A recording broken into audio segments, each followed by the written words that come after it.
عبد الرحمن محاربی رحمۃ اللہ علیہ کا بیان ہے کہ ایک شخص کی موت کا وقت قریب آیا۔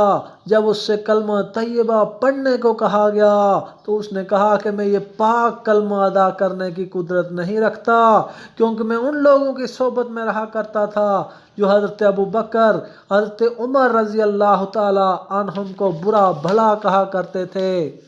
سرکار دو عالم صلی اللہ علیہ وآلہ وسلم نے حضرت ابو قتادہ رضی اللہ تعالیٰ عنہ کو چند آدمیوں کے ہمراہ مدینہ کے پہاڑ زم کی طرف بھیجا۔ مسلمانوں کے اس لشکر سے عامر ابن سبت نامی ایک شخص کی ملاقات ہو گئی۔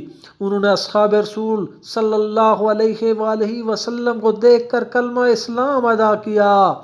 مسلمان ان کے اسلام لانے پر یقین نہیں رکھتے تھے، اس لیے ان کے اسلام کا جواب نہ دیا اور معلم بن جسامہ نے آگے بڑھ کر ان کو قتل کر دیا۔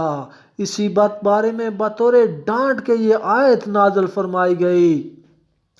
اعوذ باللہ من الشیطان الرجیم، بسم اللہ الرحمن الرحیم۔ یا ایھا الذین آمنوا اذا ضربتم فی سبیل اللہ فتبینوا ولا تقولوا لمن القی الیکم السلام لست مؤمنا۔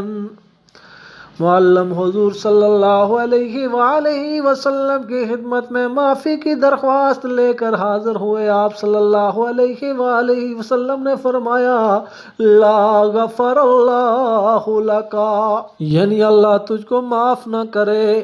یہ سن کر معلم آپ دیدہ ہو کر مجلس سے اٹھے اور اسی ہفتے میں ان کا انتقال ہو گیا۔ جب ان کو دفن کیا گیا تو زمین نے ان کو باہر نکال دیا۔ 3 دفعہ دفن کیے گئے اور ہر بار اسی طرح زمین نے اپنے سینے سے نکال کر باہر ڈال دیا۔ آخرکار پتھروں کے درمیان ان کو چھوڑ دیا گیا۔